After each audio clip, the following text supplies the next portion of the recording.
Hey guys! Welcome back to our new uploaded video. It's me again, Chris Jane Bilieza. And ang pag-uusapan po natin ngayon ay patungkol sa law of exponents. So most of us has a common mistakes in terms of using operations for algebraic expressions without considering the law of exponents. So meron po bang law of exponents? Yes po, meron pong law of exponents that we have to consider for us to get the right answer. Okay, for number 1, x to the power of 1 is equals to x. For instance, magbigay tayo ng example dito. 8 to the power of 1 is equals to 8. According yan sa law of exponents. Number 2, if x is raised to the power of 0, it was equals to 1. Okay, magbigay din tayo ng example. 11 to the power of 0 is equals to 1. So, any number na mag-raise to 0 is equals to 1 according to our law of exponents. Number 3, x raised to the power of negative 1 is equals to 1 over x. Okay, magbigay tayo ng example para mas maintindihan. If 7 raised to the power of negative 1 is equals to 1 over 7. Ayan. Number 4, if x is raised to the power of n multiplied to x to the power of b. O, ano ba yung sagot dyan?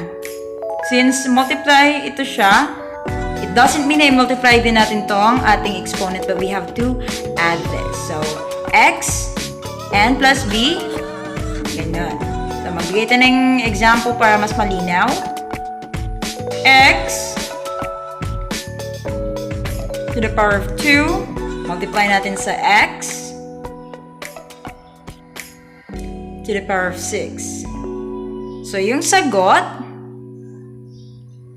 since 2 plus 6, kasi add lang natin yan, so meron tayong 8. So, x is to the power of 8. Yun yung sagot. Alright, next. If x is raised to the power of k divided by x to the power of b. Yung sagot, since division na ito, ang mangyayari sa exponents is we have to minus the exponent or to substitute natin. Ayan. X, got an example, x to the power of 3 divided by x to the power of 2. So, yung sagot, since magkapareho yung ating variable, so copy the x, then 3 minus 2 equals 1. Okay, yun na yun. You have to minus lang pag to I division. If ganito naman, open parenthesis x to the power of n, close parenthesis to the power of k is equals to x to the power of n, pardon kung naging m yan siya, i-multiply lang natin sa k. So, gawa tayo ng example. If x to the power of 3, and then, close parenthesis to the power of 5, ano yung mangyayari? I-multiply lang natin yung exponents. So, since x, ilabas natin sa x, is 3 times 5 is equals to 15. So, yun na yung sagot. So, another law ng ating exponents is this. Open parenthesis, xy, close parenthesis to the power of k. Ano yung mangyayari? Gagawin nyo lang is you have to distribute this exponent k. So, x to the power of k and y to the power of k. So, what if ganito? Merong value itong ating variables. Gawin natin 5. 5x, open and close parenthesis, to the power of 2. Yung ang gagawin natin is we have to find yung square root ni 5 is 25. And then, x to the power of 2 since wala namang value itong ating x. Alright. So, yan yung ating law of exponents. You have to consider that para makakuha tayo ng exact answer sa ating mga questions. Especially we are dealing with algebraic expressions, right? Simplifying exponential expression.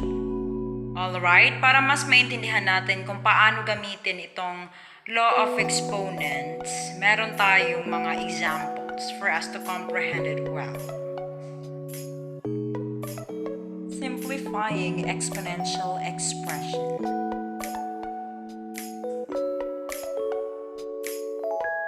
Alright, para sa ating example number 1.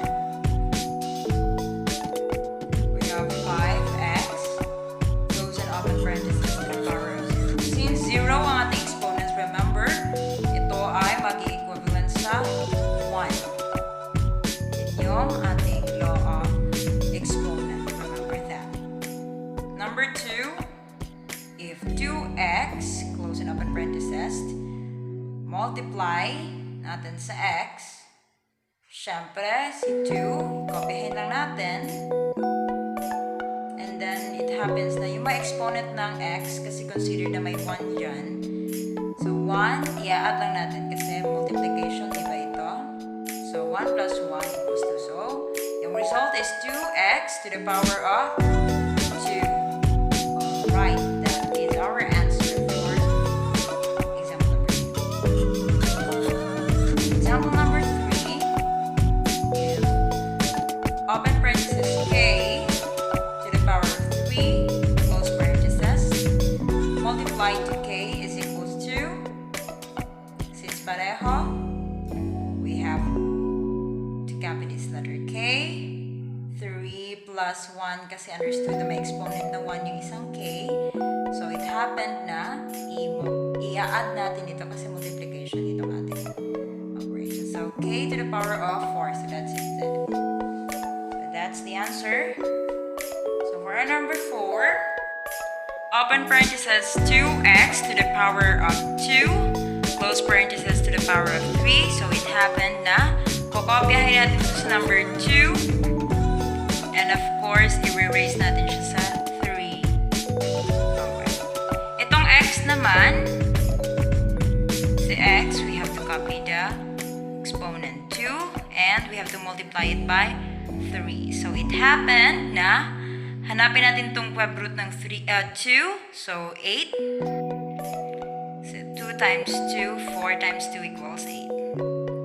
And then, we have to multiply the exponents. 2 times 3 equals 6. So, that's the answer. 8x to the power of 6. For number 5, open parentheses 5 x y close parentheses multiplied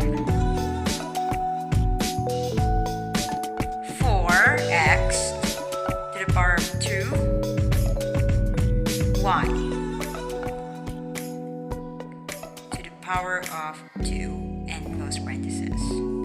So, paano ito? So, ang gagawin natin, we have to alright. So, pagsamahin natin yung may value, si 5 at saka si 4. Alright. Close and open parentheses. And then, si x naman, sa kabila may x squared din. So, since parehong variables na x1 plus 2 na dito siya. Close parentheses. Another, we have y here. Y.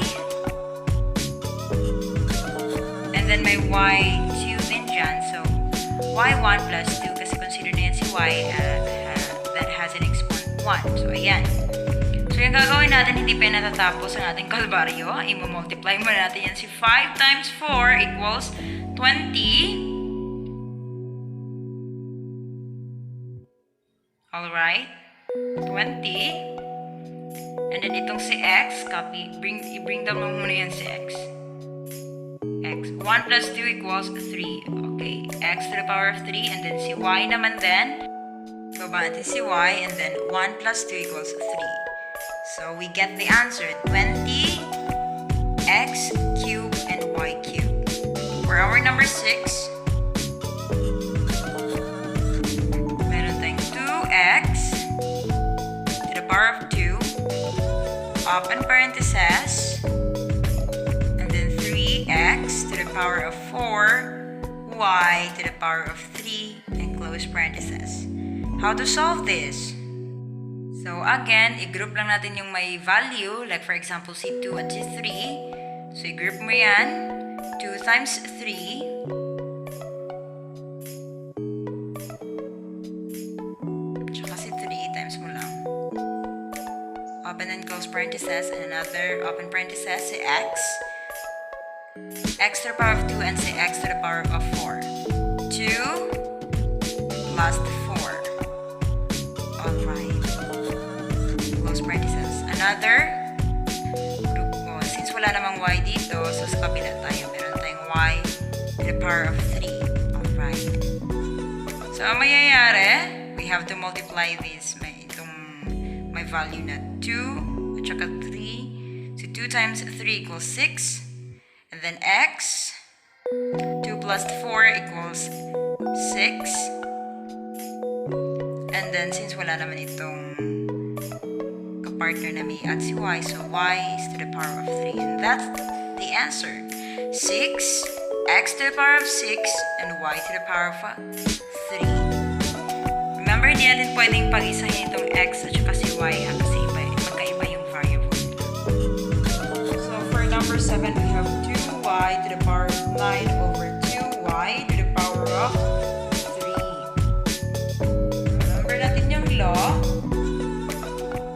2 divided by 2, 1. So, hindi natin kailangan i-write yung 1 dyan. Y, again, to the power of 9. We have to minus that 3, right? Kung na-remember niyo. Therefore, copy natin yung y. 9 minus 3 is equals to 6. So, yun yung sagot. Wala nang iba. Y is to the power of 6. For our number 8,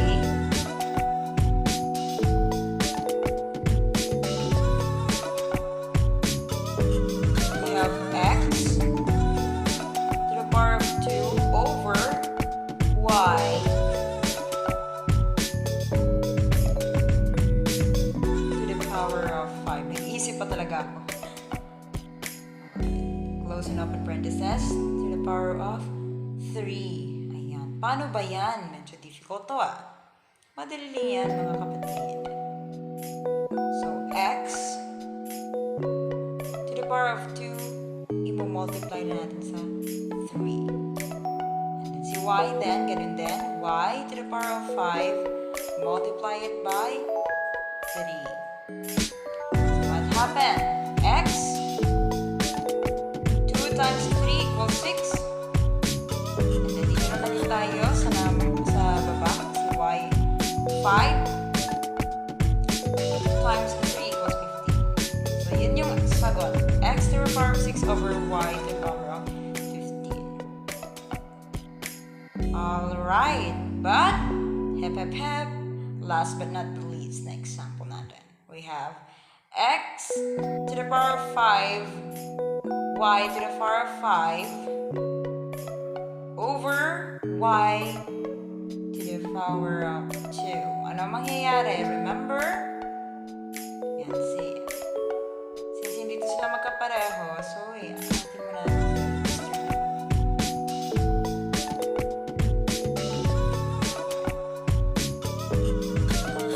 x to the power of 5 multiplied by y to the power of 5. And then, since itong si y pareho sa baba. So, we have to minus that. Y to the power of 5 minus 2. Remember? I-minus natin. So, the result is x to the power of 5. And then, since y to the power of 5 minus y to the power of 2 is equals y to the power of 3. And that is our answer. Alright, I hope you learned something from these videos. Give a thumbs up and don't forget to like and subscribe to our YouTube channel. At para naman sa ating next video, pag-uusapan natin on how to simplify a radical expression and multiply radicals. Thank you guys!